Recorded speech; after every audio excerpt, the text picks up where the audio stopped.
Welcome to On The Prowl, Long Road Trip for the Panthers, episode 17. I'm your host, Bill. Good day, everyone. Hope everyone is having a great day today. Panthers have been playing well as of late, but they have a long road trip ahead. Now, in terms of length of the road trip, this is actually be the second longest road trip of the season. The first longest road trip of the season, we're going to go ahead and put this graphic up here, happens in March, and let's go ahead and share that here. Now, the longest road trip of the season for the Panthers will run from March 11th to March 22nd when they visit Boston, Toronto, Montreal, New York Islanders, Columbus Blue Jackets, and Washington Capitals. So that doesn't happen until March, but that's interesting that it happens very late in the season for them. That's right almost at the end of the season. But what we're going to do is we're going to take a look at who they will be playing on this road trip and also look at their current standings, where they're at, and how the Panthers will match up with each one of these teams. Now, here's a look at the schedule here, just to let you know. Of course, they beat the Sharks yesterday 3-1, and the games they have coming up are this Tuesday, the 10th, against the Seattle Kraken at 10 o'clock Eastern. That's going to be on Scripps. On Thursday, December 12th, against the Vancouver Canucks at 10 o'clock, and that'll again be on Scripps. Saturday, December 14th at 10 o'clock against Calgary, and again, that will be on Scripps. On Monday, the 16th versus the Edmonton Oilers, that will be on NHL Network and on Scripps. And again, on the 18th against the Minnesota Wild, that game will be on TNT, just so you can take a note of that. The Panthers do return home finally on December the 20th. That will be their next home game.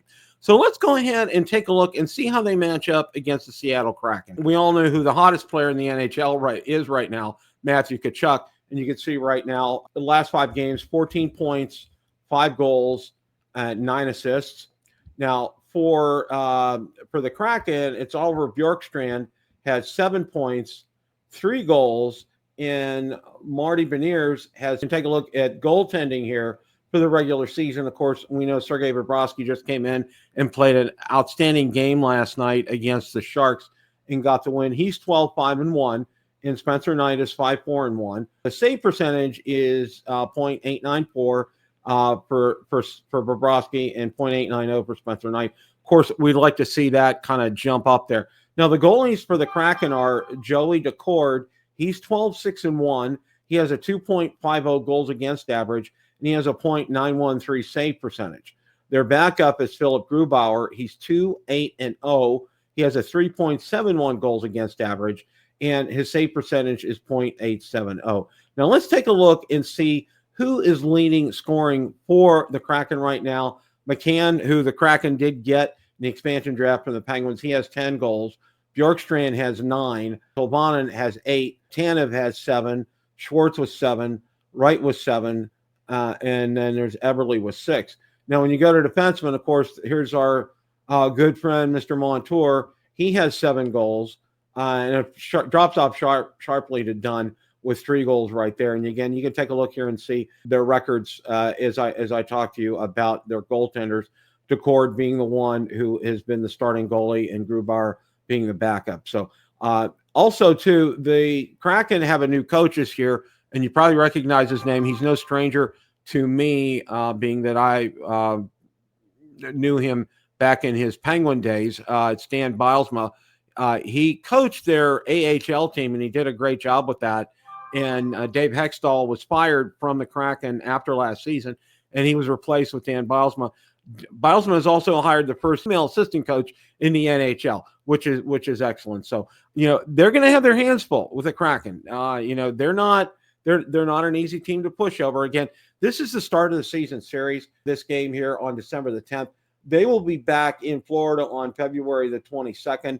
So they haven't played each other yet. The Kraken right now are 14-14-1. There's no easy game for the Panthers because everybody's gunning for them because they are Stanley Cup champions. So they're going to have their hands full. And again, this will be at 10 o'clock on Tuesday night that they'll be taking on the Kraken. Now let's go ahead and take a look at their next matchup against Vancouver. And okay, the players to watch. And again, we'll focus on the players for the opposing teams because I've already gone over who the players to watch for the Panthers are. Quinn Hughes has 11 points in the last 5 games. Jake DeBrusk has 6 goals, and Quinn Hughes has 9 assists for them. Now, their goaltenders, Lankinen is 13-3-3 this season, and Demko, who backs him up, has not played a game yet this year. In terms of goals, DeBrusk is leading the team with 12. Sutter has 11. Garland has 8. Bozer was 6. Pedersen was 7. Sherwood was 7. Teddy Bluger was 4. And then you can take a look here at Quinn Hughes. He has 6 in terms of goals as far as the defensemen are concerned, and it drops off from there. So Lankinen's record, again, he's 13-3. He has a .908 save percent average. His goals against is 2.62. And in the season series, Vancouver beat the Panthers 3-2. And again, that was early on in October back at Sunrise, and this will be the second game in that series. So hopefully the Panthers can come back and do well. Take a look here at some of the team stats. Of course, you know how well the Panthers are doing on the power play. They're right now 28%. They're 4th in the league. Vancouver is 10th.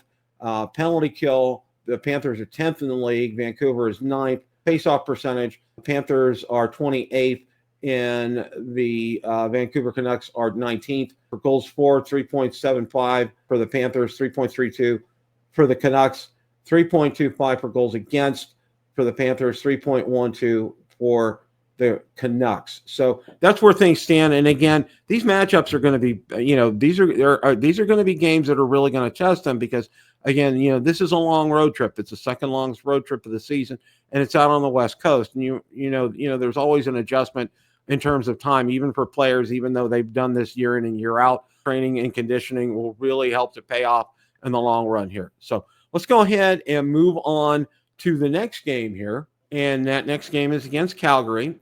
And let's see where Calgary is right now. Nazem Kadri is at 4 points over the last 5 games.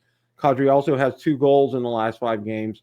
And Mackenzie Weegar has 3 assists in the last 5 games. Goaltending for them, Vladar is 5-5-4 with a 2.74 goals against average and a 9.900 save percentage. He has 2 shutouts.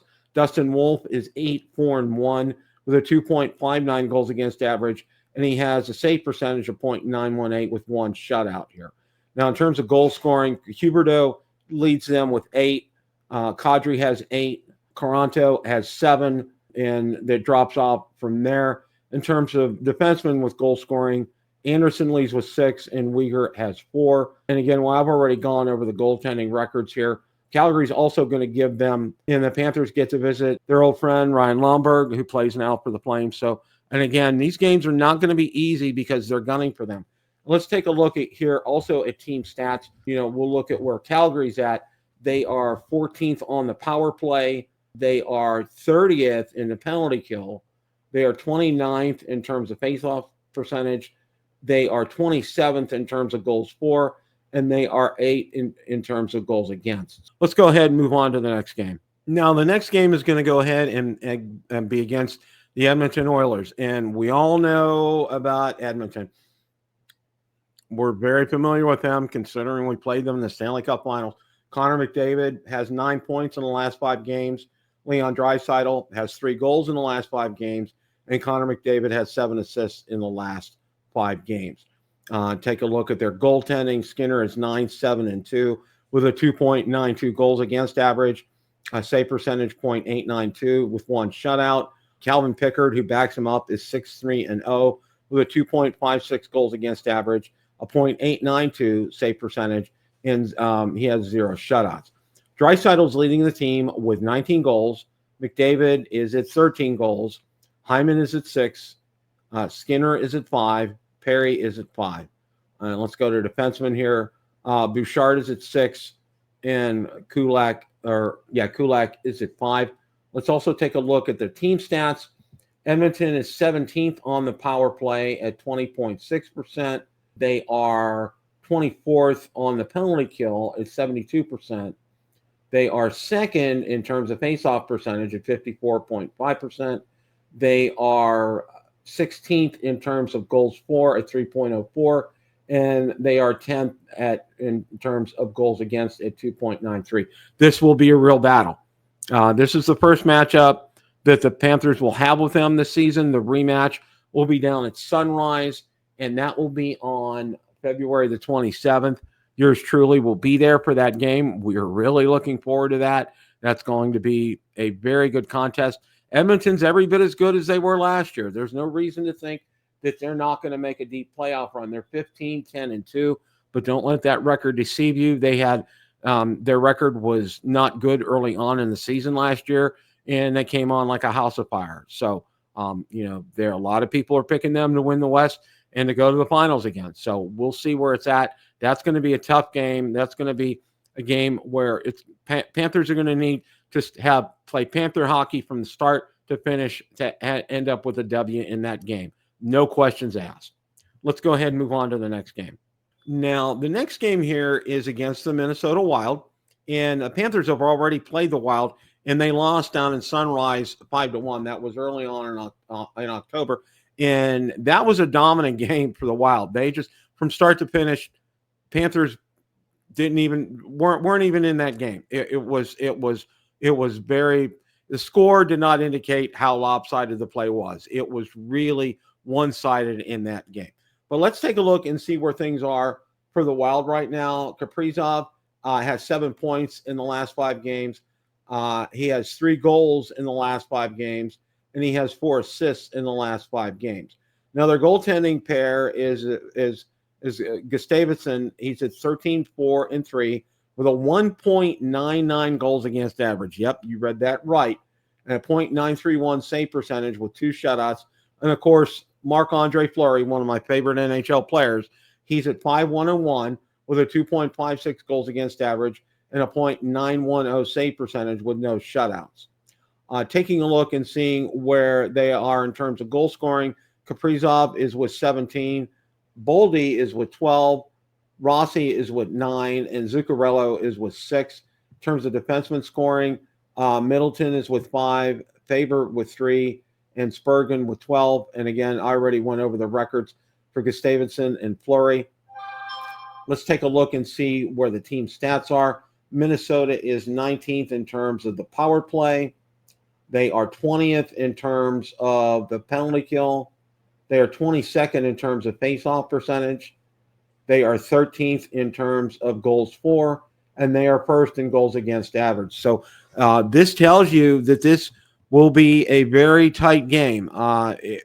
They do not give up a lot of goals in terms of having just an outstanding starting goaltender with Gustavsson, and he has a great record this year and a great goals against average, and they're very stingy. So getting goals against them is a very difficult task. And again, for the Panthers to have success, they need to start right away with aggressive forward checking in the zone, get on pucks quickly, get out of their zone quickly, and keep that up for 60 minutes. These games on this West Coast road trip, don't look at the records of the teams. These are going to be hard games because everybody's going to be gunning for the Panthers. They're going to need to come out swinging on this. That's for sure. Now, after the game against the Wild, the Panthers are back at home on December the 20th against the St. Louis Blues. I firmly believe that teams that do a lot of physical conditioning and training, not only does it enable them to play, to play at peak performance, but I think it also helps prevent injuries in a lot of the cases. Now, one of the items of note, I ran a survey out on X regarding, what people think is the most pressing problem for the Panthers right now, defense or goaltending, and defense was the number one answer. And of course, right now you're seeing players like Ekblad and Forsling playing an insane amount of minutes per game. And Paul has acknowledged that, but you can tell, it can wear on them in a game. And if you see some lapses in play from either Forsling or from Ekblad, it's because, they're logging some incredible, insane minutes per game. And of course, until the defensive situation gets better, that's to be expected.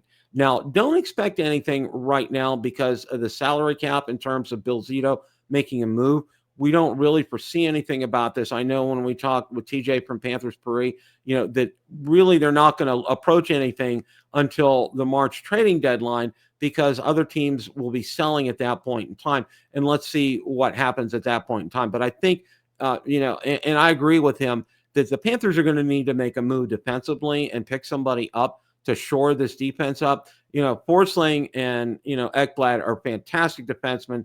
They do a great job, but, you can't burn them out too much. And I think Paul is aware of that, and he's trying to do his level best with that. And I think that's where you're seeing your lapses in terms of defense. In terms of goaltending, that's a whole nother episode. But I think as the season goes on, I think you'll see Sergei Bobrovsky will be getting better. The more work he does, the more games he plays, the better he gets. And I think that's one of the things that has really ramped up. Also, too, as of late, Matthew Tkachuk has been the hottest player in the NHL. He is just absolutely on fire. And when he's on fire, he really has a tendency to carry this team. And he's doing it at such an incredible pace. Let's hope that no one turns that off switch for Matthew Tkachuk anytime soon. So that's what we got coming up this week. It's going to be a lot of late nights watching the Panthers. So, either put on your pot of coffee or get out your Coca-Cola and be ready to watch them. Most of the games, I said, will be on Scripps at 10 p.m. Eastern time. The one game, I think, against Minnesota is going to be on TNT, but you'll be able to watch most of the other games on Scripps Sports as well. And remember that they do return home December 20th against the St. Louis Blues. As always, guys, it's a great day for Florida Panthers hockey. Time to hunt.